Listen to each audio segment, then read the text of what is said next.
কামরাবরের ছেলে বলে কথা।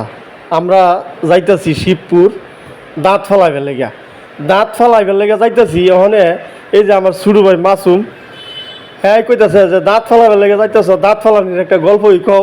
পরে আমি গেলাম তো রাখ, দাঁত ফালানির একটা গল্প কই। গল্প রইল যে আমরা কামরাবরের বাজারে গেছিলাম আমি মাছ কিনার লেগা। মাছ কিনতে যাই গিয়া তো মাছ কিনতেছি, অনেক লোকই মানে যার যার ধান্দা আছে সবাই, কেউ সবজি কিনে, কেউ মাছ কিনে, মানে যার যার ধান্দায় আছে আর কি সবাই। তো যার যার ধান্দা আছে, হঠাৎ করে পিছন থেকে মানে সবাই নাম বললে হয়তো সবাই চিনতে পারেন, কারণ হচ্ছে এই লোকটা হচ্ছে হাইসাঙ্গান মনে হয় বাড়ি সম্ভবত। তারপরে লোকটা হচ্ছে করমালি চাচা, সবাই করমালি চাচা বলে চিনে। তো এই করমালি চাচা অনেক ছোটো, তখন আমরা মানে 20 বছর 25 বছর আগের কথা। তো করমালি চাচাই করছে কি বাজারে বাজারে ঘুরা মানে কাজ করতো মানে দাঁত ফালাইতো, মানে বিভিন্ন কাজ করতো, দাঁতের চিকিৎসা করতো। এই করমালি চাচা অনেক ধরনের ওষুধ বিক্রি করতো। তো হঠাৎ করে দেখি মানে পিছন দিকে বলে উঠছে, সাফার দাঁত ফালাই দিয়াম, এমন জোরে কইছে, এলার গলার কণ্ঠ মাশাআল্লাহ অনেক ভালা। সাফার দাঁত ফালাই দিয়াম কইছে, সবাই হঠাৎ করে মানে চমকে উঠছে যে সাফার দাঁত ফালাই দিব কাটা কইছে রে। ওই ছায়া দেয় করমালি চাচা মানে ওষুধ বিক্রি করতেছে। তো আমি করছি কি এই শিবপুর আইতে আইতে এই গল্পটা সবাই শোনাইলাম।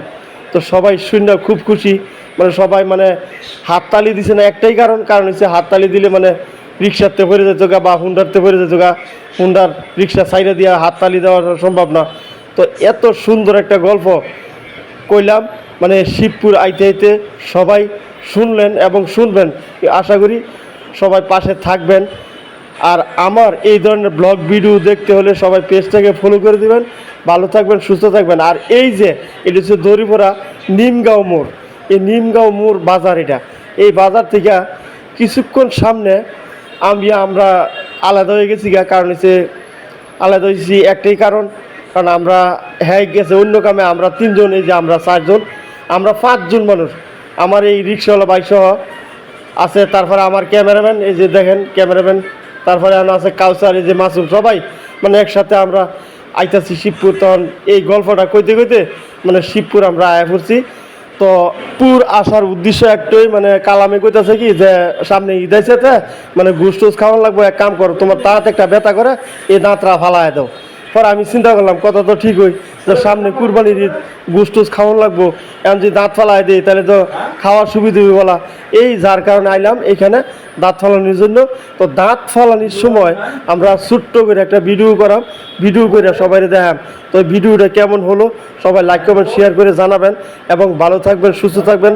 দোয়া করি, আমার জন্য দোয়া করবেন, আমিও এমন সুন্দর সুন্দর ব্লগ ভিডিও দেখাইতে পারি, যাতে সবাই আমার জন্য দোয়া করেন, সবাই সবার জন্য দোয়া করবেন। আবারও বলছি ভালো থাকবেন, সুস্থ থাকবেন। আজকের ভিডিও এই পর্যন্তই, আল্লাহ হাফেজ। আর দেখতে থাকবেন সবসময় এই ধরনের ব্লগ ভিডিও। সবার কাছে আবারও অনুরোধ, সবাই পেজটাকে ফলো করে দিবেন। ভালো থাকবেন, আবারও বলছি আল্লাহ হাফেজ।